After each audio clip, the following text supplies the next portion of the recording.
Okay, hello and good evening and welcome to an excellent webinar presented to you by Foundation for Economic Education and Heritage Foundation. The title of this webinar is America, a Republic If You Can Keep It. My name is Zilvinas, but everyone calls me Z. I'm the president of Foundation for Economic Education and I shall be your host tonight. I think America, a Republic If You Can Keep It is an excellent title for a webinar dedicated to elections, and boy, do we have an excellent two guests for you. Let me present him. First one is Hans von Spakovsky. He's a Heritage Foundation's Edwin Misa the Third Center for Legal Studies Fellow. He's an author, a co-author with John Fund of the book, Who is Counting? How Fraudsters and Bureaucrats Put Your Vote at Risk. I think it's very appropriate for tonight. Also, President Donald Trump appointed von Spakovsky to the Presidential Advisory Commission on Election Integrity in 2017. Before joining Heritage Foundation, von Spakovsky served 2 years as a member of the Federal Election Commission. And also, Mr. Spakovsky also worked for Justice Department as a counsel to the Assistant Attorney General for Civil Rights, providing expertise in enforcing Voting Rights Act. I think if there is one person who could definitely explain to us what's happening with the votes, what are the dangers and what are the frauds possible, that's Mr. Hans von Spakovsky. Good evening, Hans. Good evening. Thanks for having me. And our second guest is Lawrence or Larry Reed. He's a FEE's President Emeritus. He's a Humphreys Family Senior Fellow and Ronald Manners Global Ambassador for Liberty. He used to be President of FEE from 2008 to 2019. Prior to being president of FEE, he was president of Mackinac Center for Public Policy in Michigan, and he was president for 21 years. Most excitedly, he's authored and co-authored 8 books, the most recent of which is Was Jesus a Socialist? I can give you a preview. No, he wasn't. But if you're really interested in how to argue with your Christian or Catholic friends about socialism and religion, this book is in our store, store.fee.org. Once again, it's store.fee.org. Go there, and that's an excellent book. And Larry, welcome to the show, and I'm very glad to have you. Thank you, Z, and thank you, Hans. Pleasure to be with you. All right. Well, let me begin with. So we're gonna talk about elections. So let's start with. How about we start with Hans, and Larry, you should chime in later. So Hans, what? Just for those of us who are not that tuned into the whole system, what are some of the current issues and vulnerabilities in the voter registration and election process of 2020?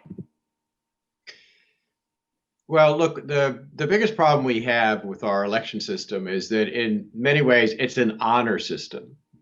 Election officials really don't do much work at all in, for example, verifying when individuals register to vote, verifying that it's actually a real person, it's a real address, etc. They don't require ID to register to vote. Many states have an honor system when it comes to voting.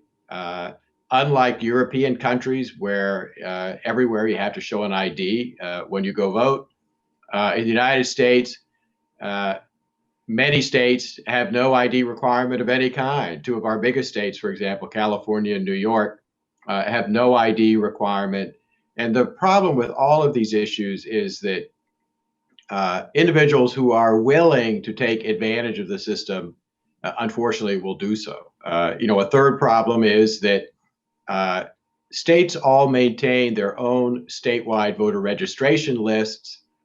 That makes it relatively easy for someone, again, if they're willing to do it, to register in 2 different states, probably without getting caught, and being able to cast ballots in 2 different states, all of which is very illegal. States aren't doing a very good job of maintaining the accuracy of their voter rolls.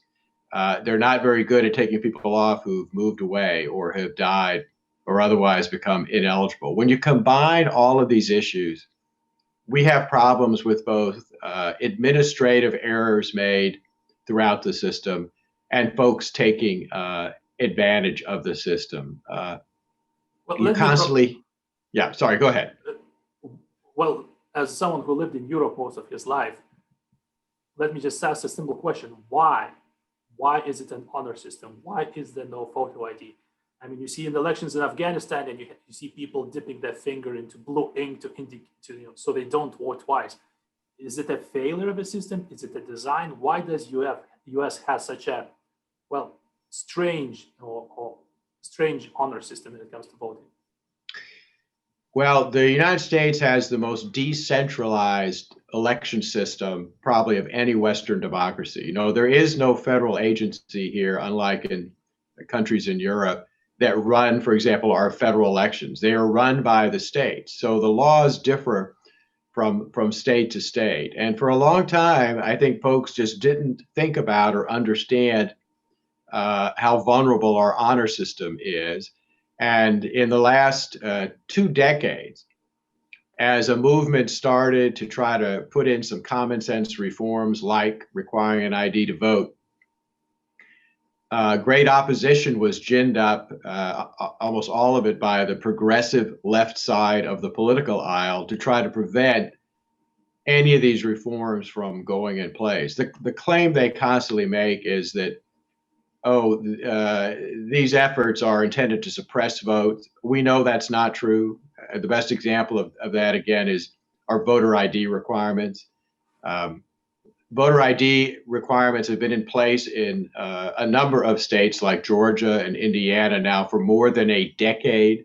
We have 10 years worth of turnout data on voters that shows that Americans overwhelmingly have an ID they can use to vote.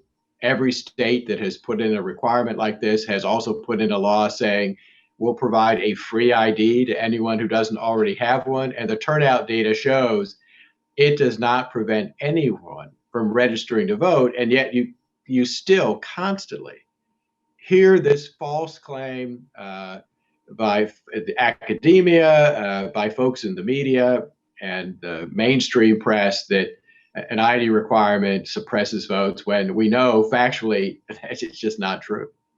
Larry, what's your take on these things, on the honor system, and is it long overdue for a reform? Well, you know, this year, the biggest overarching issue of this election, I think, is the integrity of the process, its fairness, its honesty, and its timeliness. And Right. that is the case not only for the process leading up to and including election day, but even in the days after the election, when we expect that from some states, the counting will continue and we may not know the outcome for several days or more after the election itself. You know, the most fair and honest and reliable election is one in which voters physically show up at the polls and have to show some kind of ID.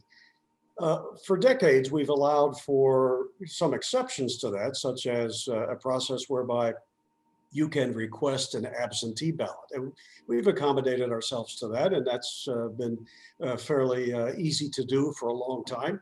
But people got an absentee ballot only if they requested one, and it was a fairly small portion of the total electorate. But this year, we're doing things differently, far more differently in more places than we ever have in our past before. You have some states that are mailing out ballots just based upon who's on the voter registration rolls, which is, we know, are notoriously inaccurate. In some cases, full of dead people or dogs or other exceptions to the rule. We have extensions of the voting period and extensions of how long it can be before a ballot is received and still be counted. So we've made a lot of exceptions in the direction of making it, quote, easier to vote. But the downside of making it easier to vote is that you open the door to more opportunities for fraud, for the buying of votes, for ballot harvesting that may be conducted by people who have ulterior motives, and all sorts of potential fraud and inaccuracies. And we don't know yet if the system can even handle the volume of ballots that will be coming in by mail in any reliable way. So this is an unprecedented year because of all these departures from what has been the norm in most previous elections. We'll touch upon the vote by mail in a second, but just before we go there, Hans, so these vulnerabilities, now obviously smart people knew about these things long time ago. So how long has it been an issue? You said a couple of decades, and if it is a couple of decades, even if it is this decade, why now? Were people more honest, I don't know, 30, 40 years ago?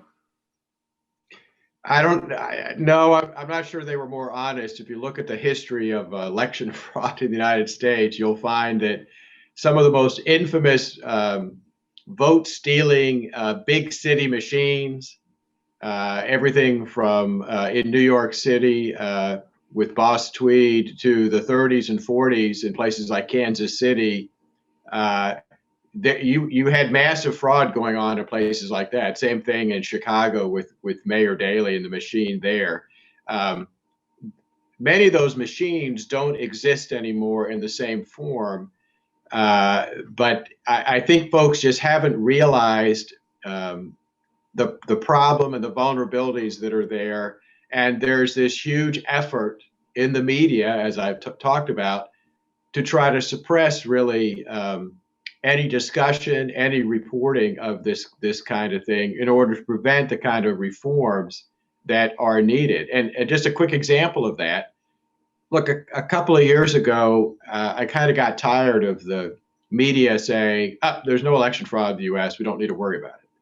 So we started a database at the Heritage Foundation where I work. This is just a sampling of cases from across the country. It's not from the entire history of the U.S. We're up to almost 1,300 proven cases of fraud.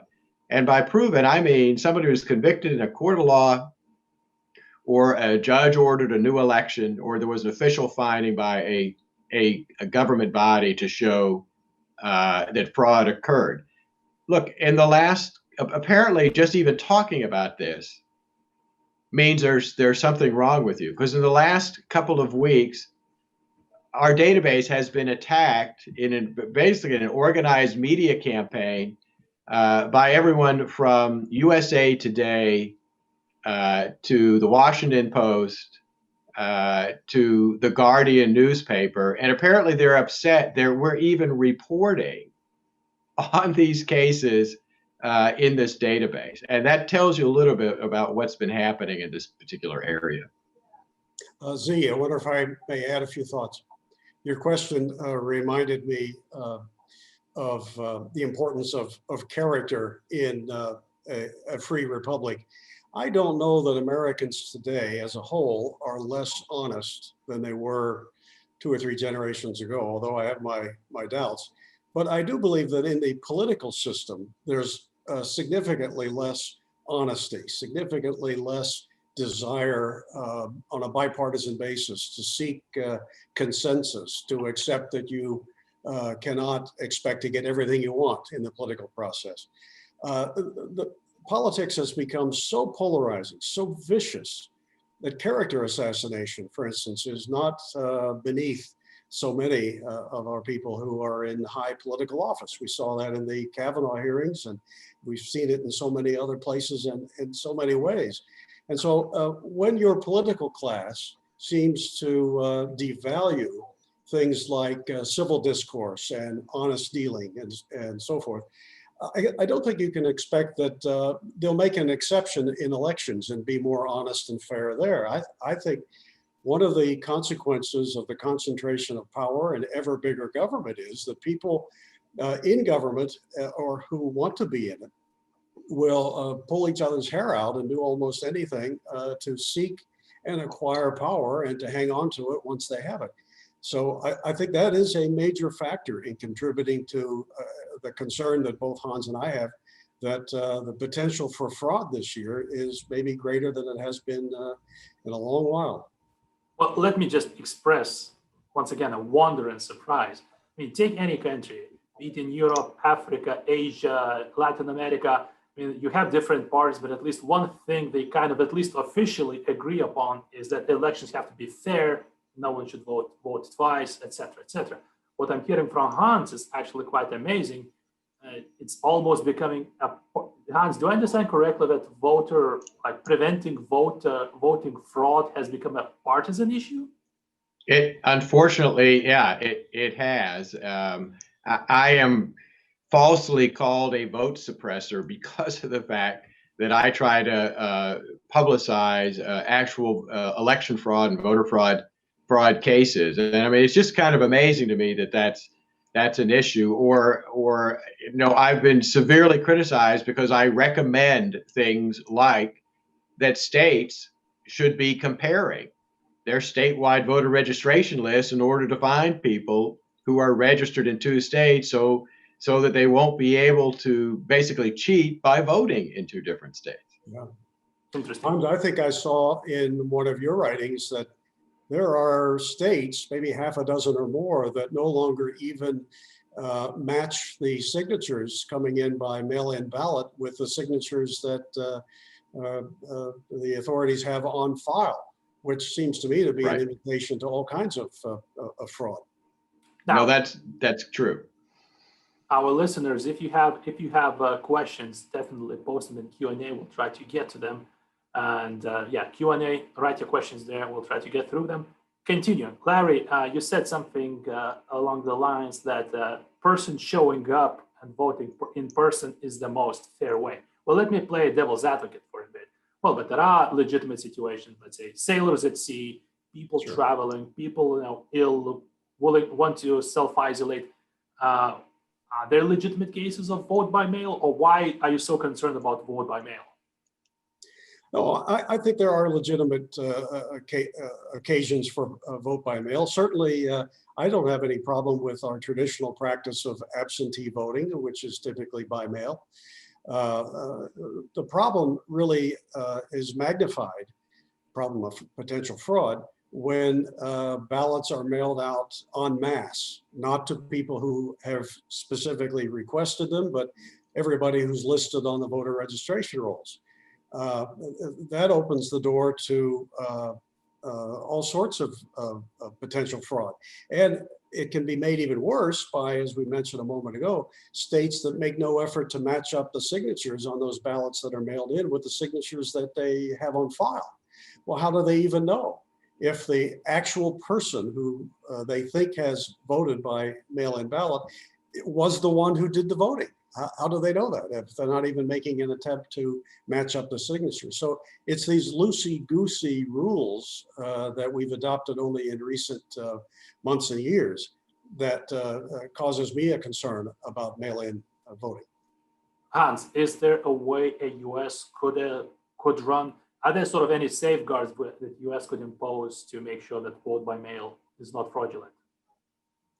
Well, let me first address something that you asked Larry about, and that is, look, nobody disputes that we need absentee ballots for people who are disabled or too sick to make it to the polls or otherwise can't make it to their polls on election day. And nobody disputes that those groups in the United States who are most vulnerable, for example, to COVID-19, should be able to vote by mail. But that does not describe the vast majority of the voters out there. And we know that voting can be done safely in person because it's been done during this COVID-19 pandemic. South Korea had a national election in mid-April in person. 29 million South Koreans voted. They put in all the same safety protocols that have been recommended by health experts that we're all seeing when we go out to our grocery stores, wearing masks, line spacing, sanitation stations inside and out. Their health authorities issued a report after the election saying there was no spike in COVID-19 infections. Similarly, Wisconsin, April 7th, they had a primary election.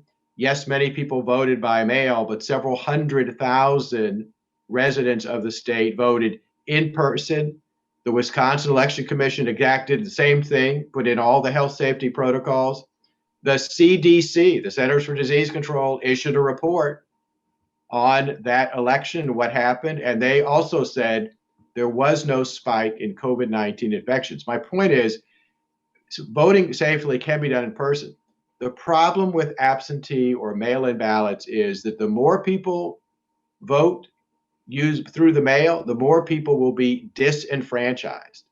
it's not just the issue of potential fraud and having your ballot stolen and changed or altered.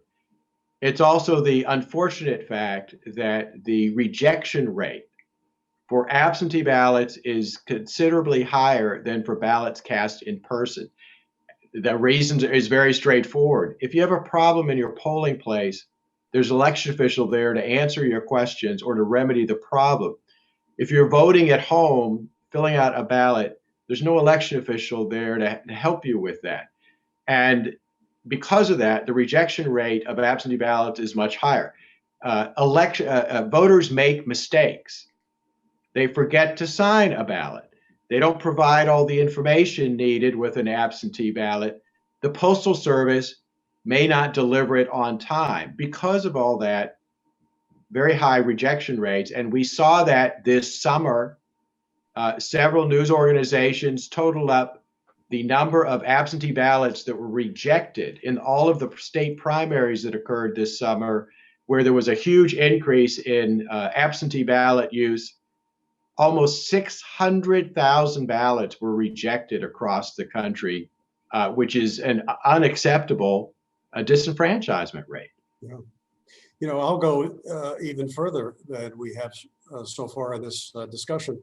And that is to say this, that unless you're in one of those special and understandable exceptional categories that Hans mentioned, such as high risk for COVID or disabled or on the road and unable to vote on election day in person, and some of those other exceptions that are perfectly understandable. If you're otherwise able-bodied and able to be there in person at a polling booth on election day, I think you should vote. I think you should vote that way. And why? Because the vote, to me, is a pretty precious thing. There have been a lot of people who've put their lives on the line, given their lives, so that you could have, through a vote and other means, some say in who your government is. And it just bothers me to say, oh, we should make it so easy that everybody could just sit in their recliner from home and maybe push a button or call a phone number and vote. I think that anything that is made so simple, so easy, is liable to not be very valued. And God forbid if we ever get to the point in the American Republic that we don't value the privilege of voting enough to show up at the polls when we're able to do so. That's a very interesting point. Now, obviously, on one hand, democracy is against imposing any kind of census or requirement on voting. On the other hand, as you're saying, if you're not willing to walk or drive to cast your vote, well, maybe it's not worth it. Interesting. We have a question from a listener who says, I live in Cobb County, Georgia, and we are able to vote absentee and deliver them directly to a lockbox, avoiding contact. We are able to do this during early voting and election day. What are the pitfalls of this system? As I guess a person is saying, look, kind of works. Do you see a problem here? Here's the issue with that. I don't have a problem with a drop box for ballots if it is in a monitored setting with 24-hour security and surveillance. But if that is not the situation, if you have drop boxes that are just out on the street like a mailbox, the potential for problems with that are great. If you doubt that, look at the story in Boston. Apparently, drop boxes up there were set on fire, destroying absentee ballots. The Virginia State Board of Elections just a couple of weeks ago had to issue a press release warning voters that 6 mailboxes, unattended, unmonitored, unsurveilled mailboxes were broken into and mail was stolen in the Richmond area, and they had to send out a press release to warn voters that their absentee ballots might have been stolen. And that's the problem with those kind of unmonitored drop boxes. Okay. Hans, could you repeat that the link to the database that you said that you monitor election fraud? Because there's a yes, it's very easy. It's heritage.org/voter fraud. So heritage.org/voter voter fraud. And you can click on any state and it will bring up a list of the proven voter fraud, election fraud cases from those states. And I just want to point out, look, there's a wide variety of cases there. I mean, some of them involve, like I said, one voter who took advantage of the system, but there are other cases in there involving hundreds, and in a couple of cases, thousands of fraudulent ballots that resulted in elections being overturned. Okay. Do any of you know good examples of technology coming to rescue, some sort of electronic voting as opposed to mail-in? As a person question, maybe blockchain technology could be an answer here. Are you aware of any sort of good systems worth investigating? Well, let's say, I think Estonia has some excellent, at least they are trying very well with electronic voting, where every citizen has an ID card that has a chip that you plug into your computer and you can vote. So are there any sort of bright new technologies in the future that you think could perhaps remedy this? Well, the answer to that, I think at the moment is no. And what people need to understand is about 20 years ago, the Secretary of State of California actually formed the first task force to look at internet voting over the internet. And he brought in a bunch of the world's best experts, computer scientists from Silicon Valley. And everyone assumed that this task force would come out and say, yep, that's the way to go. Internet voting, it'll be safe, secure. They issued a report coming to the exact opposite conclusion. What they said was that the way the internet is designed, plus the hardware and software used by throughout the internet, throughout the country, particularly by personal users with their personal computers, has such security vulnerabilities that there was no way to come up with a voting system that would not be subject to all kinds of attacks. For example, viruses and Trojan horses that could cause massive fraud in an internet election. The National Science Foundation has formed a similar task force. They came to the same conclusion. And so far, no one here has been able to come up with technology that they think is secure against cyber attacks in an election. Larry, have you seen anything inspiring in terms of new solutions or maybe old solutions that work in your travels? No, I haven't, but I think of let's say the security counterpart at TSA at our airports.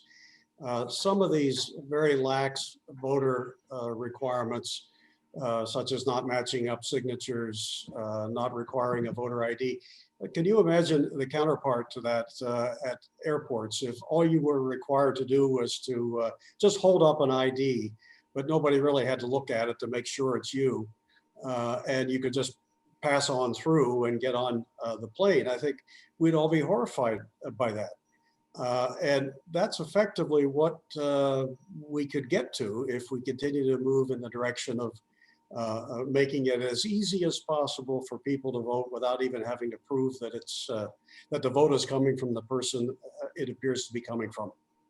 Okay, let's shift gears a little bit, but I don't know if we're going to be shifting them up or down, because let's explore electoral college for a while. Because I mean, I've heard it, you've heard it, there's many people on a certain party that say electoral college is anti-democratic because it's not majority vote. It's outdated, the country has changed significantly, it's an anachronism, and the wrong party always wins.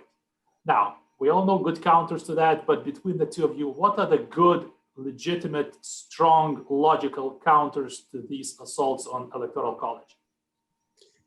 You know, many of the people who make those claims about the electoral college, it so happens they're also among the ones who make the same claims about things like the Second Amendment, and some of them even are making such a case about the First Amendment, and are quick to support violations of basic freedoms of speech, press, and assembly guaranteed in that First Amendment.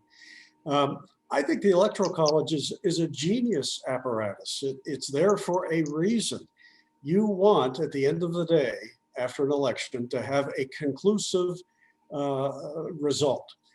If we replace the Electoral College with simply a mass national popular vote, then instead of having, as we did say in 2000, a disputed election which centered in the end on one state, Florida, you would have disputes all over the country about the electoral outcome. But the Electoral College in 2000 assured that at least it came down to a matter of one state. And it also, I think, causes candidates for office to run national campaigns instead of just focusing on large centers of population.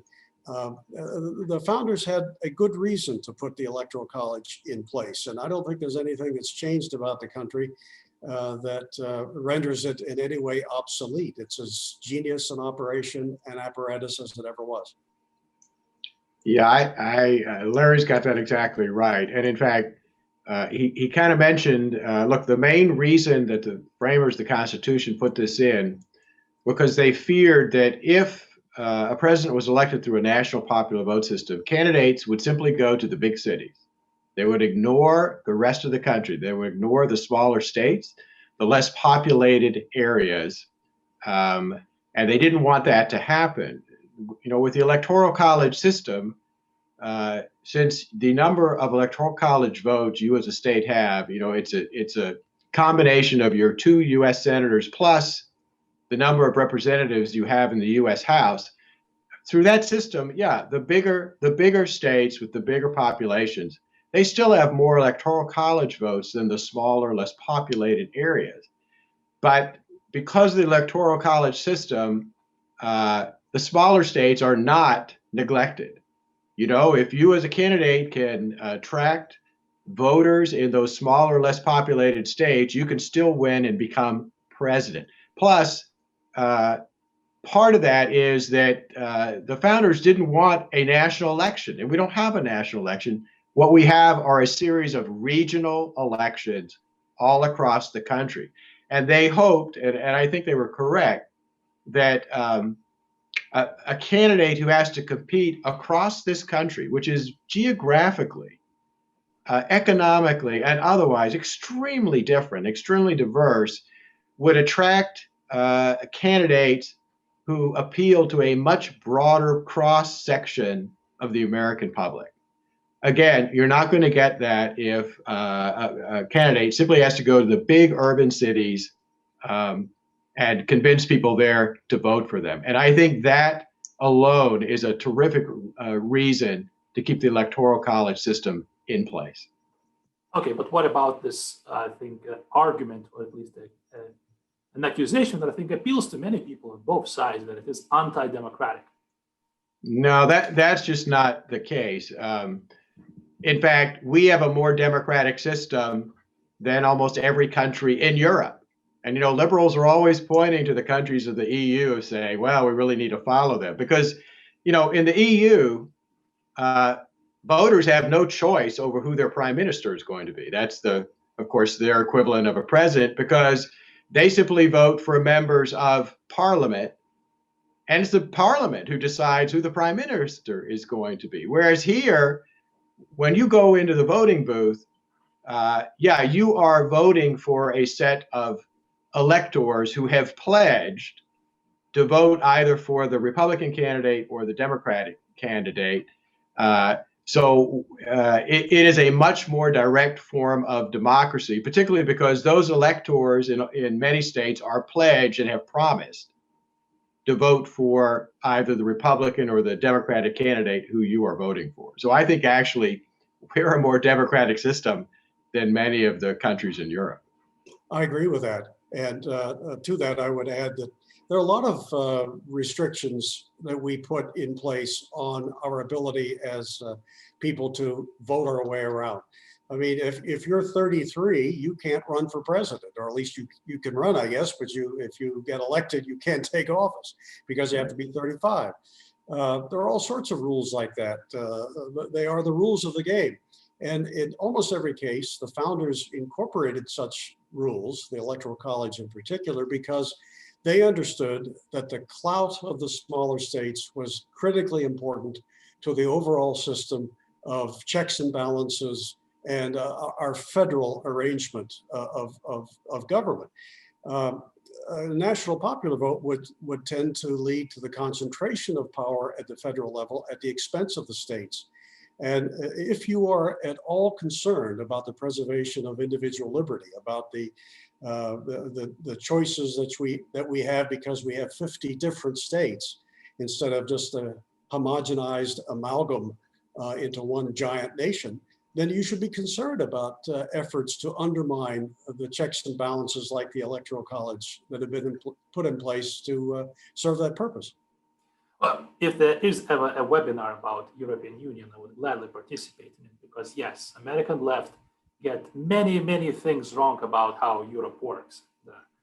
Yeah, election is one of them, healthcare is a different one, buying guns is a third one, but that's a whole different topic. But let me just play a little bit of a devil's advocate and grill you on this, because one of our listeners is saying, well, what essentially he's saying, well, perhaps if there was no system for government or for federal overreach, there would be no need for electoral college.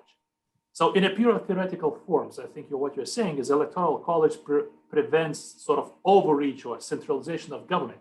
But perhaps maybe, if the United States had a constitution that prevented this, maybe we could go with a popular vote, or is this pure speculation?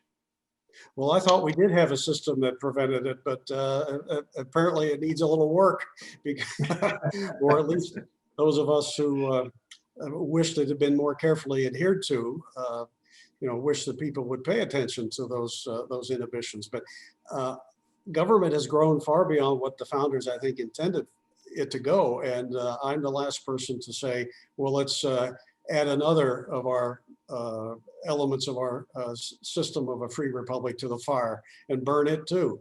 No, I want to keep the Electoral College, and I'd like to restore some of those other things that we have forgotten to practice, even though they are in the Constitution.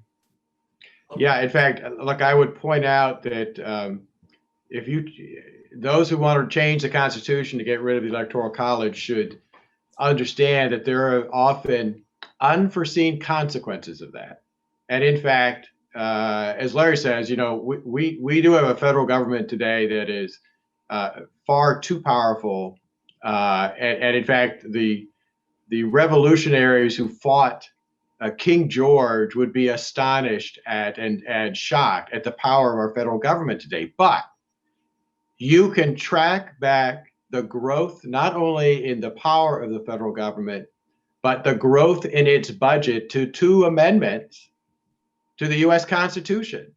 The First Amendment was the one that said that U.S. senators will no longer be chosen by state legislatures, but by a popular vote. And what folks need to understand was that the whole reason for that original provision was that it gave state governments a say and control in the federal government. I mean, think about the difference here.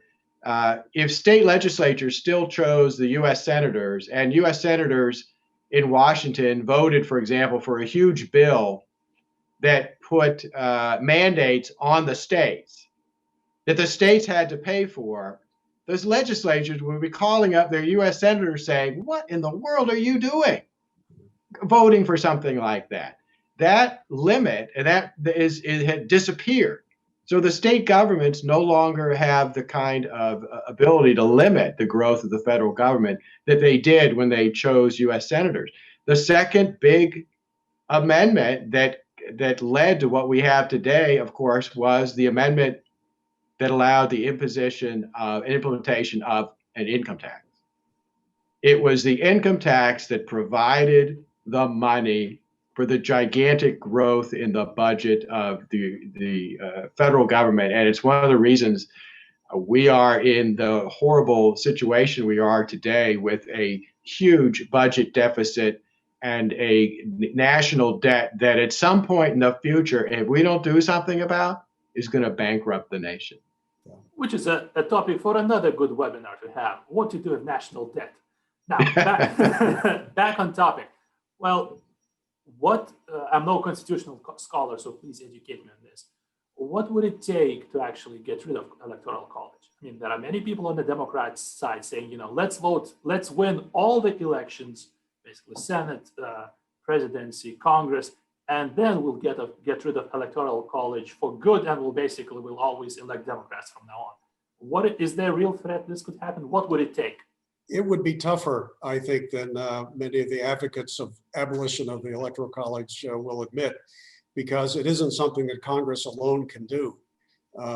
It has to go back to the states for approval as an amendment to the Constitution. And I think a lot of the smaller states would object to it right off the bat. So to some degree, I think that the chances that we would abolish the Electoral College seem awfully remote to me, and thankfully.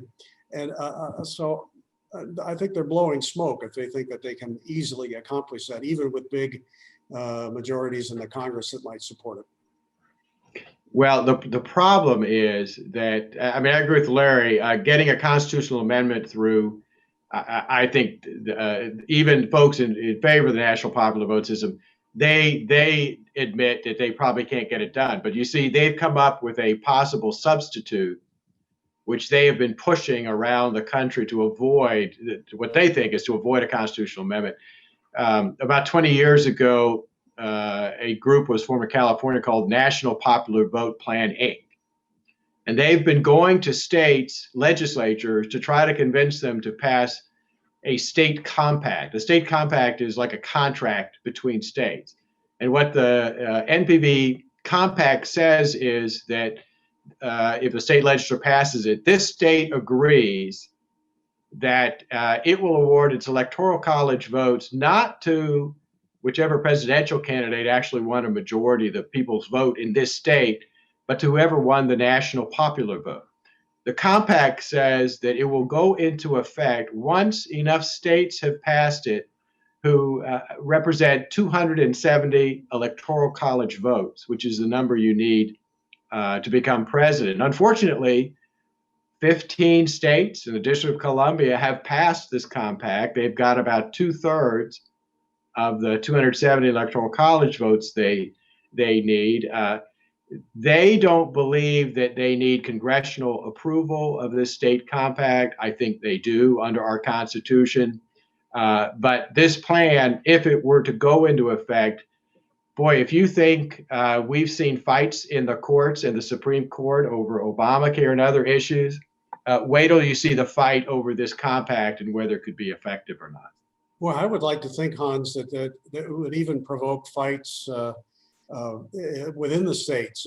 If I thought that my state senator and state House member had supported a measure that effectively gives Georgia's electoral votes to New York, I would campaign against that legislator in the next election. So I would hope that people who want to preserve the Electoral College will start to bite back on that.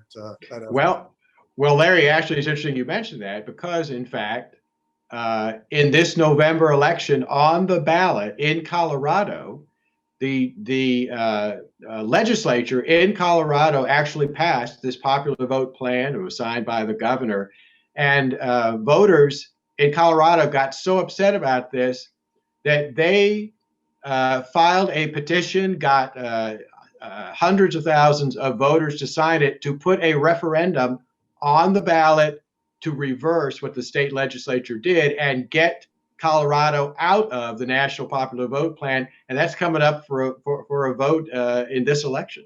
Oh my gosh. Yeah, how do you think it'll go? Well, they're being very outspent by the folks in California pushing this NPV because they have a lot of money behind them. But actually, I've heard from people there that they say a lot of voters are upset with this. And the idea of what you just said, the idea that Colorado would award its electoral college votes not to the candidate they chose, but the candidate chosen by other states. So they're actually optimistic that they'll be able to get rid of what the legislature did. That'd be great. You mentioned fights in the court. Do you think that will lead to the fights in the streets as well? I'm sorry, what? Do you think, let's say, these arguments of, let's say, getting rid of electoral college, you said it's going to lead to a fight in the court, fights in the Right. courts. Do you think it would lead to fights in the streets as well? Well, I think what would happen is in this situation is the states that have not passed the compact would band together, and they probably would file an original complaint in the U.S. Supreme Court against the states that are now part of this compact. So it would end up being in the hands of the U.S. Supreme Court whether or not this compact could be in place. But I think you would also see fights within states because, as Larry said, I think state legislators who are suddenly besieged by their constituents, angry about what the state is doing, would try to cancel the compact in their particular state, causing questions about, well, who gets the electoral college votes of a state right after election? It would just cause all kinds of chaos, I think. Okay, we have 12 minutes left. Let's move to the blitz round or the lightning round. I have one question, a person saying, a Democratic Congresswoman Tulsi Gabbard is leading a bipartisan effort against ballot harvesting. What is that? Right. Is it dangerous and why? Yeah, that's a good bill. Look, in about half the states, you can mail back your absentee ballot, you can hand deliver it, or a member of your family can hand deliver it. But in the other half of the states, places like California, they have legalized vote harvesting or ballot harvesting. What that means is they've made it legal for any stranger, any third party to deliver your absentee ballot. Very bad policy, because what it means is that party activists, campaign staffers, candidates, political consultants can show up at your front door and say, hey, I'll deliver your absentee ballot for you. So what you're doing is putting ballots into the hands of people who have a stake in the outcome of the election. That gives them ballots which they could then potentially alter or not deliver. Plus, it puts them in a position to pressure and coerce voters outside of the sight of election officials and election observers to vote a particular way. It's a bad policy for a state to allow that, and that it's actually a good bill that she's put in, bipartisan bill, to ban vote harvesting in federal elections. There we go. Let no one call us subjective, or we just compliment the Democratic Party on doing a good thing. Okay, a lightning round question for you, Larry. Larry, do you know what's the origin of that phrase, a republic if you can keep it? A republic if we can keep it. It's my understanding that as Benjamin Franklin was leaving the Constitutional Convention that began in 1787, that produced the Constitution, and from that convention it went out to the states for ratification, that as he was leaving, as I don't know if it's a legend or not, but as the story would have it, a woman approached him and said, Mr. Franklin, what form of government have you given us? And he supposedly said, a republic, madam, if you can keep it. And assuming for a moment that it is not apocryphal, that it is in fact true, I think what Franklin was saying, and I think he would say this even if he didn't say that at all, I think he would say, look, we've done a marvelous job here. We've put some great words on a piece of paper. It's probably the most pro-freedom document ever written in human history. But that's all it is. And if it doesn't live in the hearts and the minds of the people it is supposed to govern, it's only a matter of time before it could become a dead letter. That the best constitution in the world doesn't guarantee your freedom. If people drift from it, if they discard it, if they're taught in school that it's obsolete and for an agrarian society or otherwise objectionable, then it's only a matter of time before we toss it in the dustbin of history, and there goes your republic. Hans, what was the hanging Chad controversy, and is it still relevant today? Well, in 1964, in Fulton County, Georgia, the first voting machine using punch cards were implemented. And what that meant is, if folks have seen old movies, and some people may be old enough to remember this, but remember the first computers were programmed using punch cards.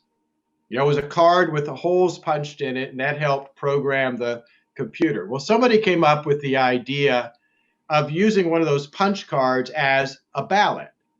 And what would happen is you would insert the punch card into it was like a little voting machine. It was just a voting machine with a ballot on top of it. And the holes in the punch card lined up with holes next to the names of candidates. And you would take a punch, a little spike, and you would, instead of marking next to a candidate, you would punch through the punch card, next to the name of the candidate you were voting for. You then took the punch card out and you ended up with this computer card with holes punched in it. And the advantage of that was they could take a huge stack of these punch cards and run them through a mechanical counting device, which could count where the holes were and give you very quickly the count of how many votes each candidate had. It was the first time in history that they had come up with a machine that could count large amounts of ballots rapidly. And all the big cities across the country quickly adopted this. The problem in the Florida election was if you didn't punch all the way through that computer card, the little square that you're supposed to completely get rid of when you punch through might not drop down, and it might still be hanging there, and it might fool the counting machine when it went through. Oh, let me insert my history geek part here. And do you know where the computers got the inspiration for the punch cards from? I'm sorry, did what? Do you know where the computers got the inspiration for the punch cards? Well, it was the other way around. I mean, the voting machine was inspired by the computers and the punch cards. Actually, I actually have one of those machines and a stack of punch cards that I managed to get in the early 2000s from a particular jurisdiction when they were just junking them all. So I've actually got a museum piece. I wonder who came up with that word Chad to describe that little piece of paper. Was it some guy named Chad who? That I don't know. There is a Wikipedia entry on that, but anyway, according to what I know, the inspiration for punch cards used the computers came from early textile machines, because the punch cards was how they kind of programmed, quote unquote, the ornaments of the sort of the etchings they could put on a piece of fabric. Anyway, but we're dwelling into history here, and there's a history question that I would like to modify that one of our listeners is saying. And he's saying basically, do you think, let's say the founding fathers, they had Thomas Jefferson, James Madison, all others, if they were looking on us right now and what we're doing in the election and democracy, republic, what would they say? Would they see you guys are doing a good job, or would they be critical of us? You want to go first, Hans? Well, I think, like I said, they would be utterly shocked at the power of the federal government. And this was expressed to me very well by a federal judge, one of the federal judges who took a first look at when the Obamacare bill was passed, and people and states started suing over it. You know, one of the first federal judges to look at the Obamacare bill and to declare that it was unconstitutional. He wrote this great paragraph in which he said that he could not possibly imagine that the framers of the Constitution, who went to war inspired by and angered by the fact that the British monarchy was making them pay a tax on tea, could possibly imagine that they were creating a government that could, instead of forcing them to pay a tax on tea, could force them to buy the tea, which is, of course, what Obamacare did with healthcare. So I think they would just be shocked at how powerful and overbearing our government has become. I completely agree. I think they would say, what happened? The most important lesson from all of history when it comes to government is that the concentration of unchecked power is deadly to individual liberty. Are your schools not teaching that anymore? What is your problem? How can you throw away something that we put our lives on the line to give you? And that would be a tough question to answer. And then finally, now obviously we're going to have an election very soon, and one candidate is going to win, and obviously a lot of people are going to be upset either way. Do you think, regardless of who wins, do you think this sort of antagonization, polarization of society, will it go down? Will it decrease after the election? Or are we headed for another 4 years or God knows how many years of more and more basically antagonizing each other, not listening to each other, and having 2, 5, or maybe 16 Americas in the United States of people basically not listening to each other? Basically, do you think it's going to get better or worse after the election? Well, I've always felt that anybody who thinks that you can have both good government and big government is whistling Dixie. That you don't get those two things together. That the bigger the government is, the more the power is centralized in the hands of a few, the more the government is involved in people's lives, the more people will fight tooth and nail to either get in charge of it, to keep it off their backs, or to get in charge of it because they want to get something from it and use power to get things that they couldn't peacefully get from their neighbor otherwise. So if government, the real problem is the size and the scope of government and the intrusiveness that automatically comes with ever bigger government. The only answer to that is ever smaller government, not more of it. Nastiness is part of the package. Yeah, I agree with that. But I would also say, if you look at American history, there are certain turning points in American history that have caused really, really deep dissension across the country with disagreement over very contentious issues.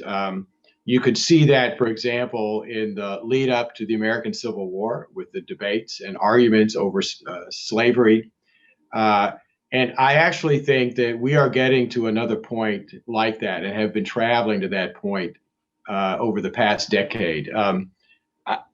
We're not in a civil war like we actually fought starting in 1860, but I think we are in a cold civil war because there are such sharp differences and inability to compromise on so many issues. Everything from, as Larry said, the Second Amendment, which many want to simply read out of the Constitution as if it doesn't exist, to issues like abortion and so many others that are in contention now. And look, we just had a summer filled with unbelievable violence in our cities, looting, arson, and all kinds of harassment, intimidation by some groups and some of individuals who simply disagree with them on issues.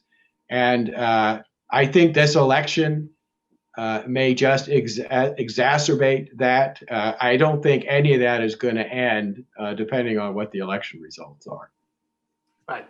Ladies and gentlemen, I would like to join me in applauding, or virtually applauding, our excellent panelists. Hans von Spakovsky from Heritage Foundation. If you want to find out about actual voter fraud, go to heritage.org/voter-fraud.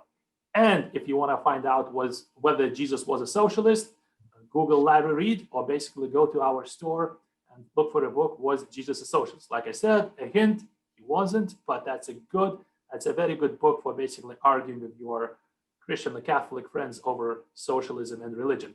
Thank you very much for being with us. Thank you, Hans. Thank you, Lawrence. Thank you, our wonderful audience. I hope you learned something new. I definitely have. And we'll be seeing you again in one of these webinars. Thank you, guys.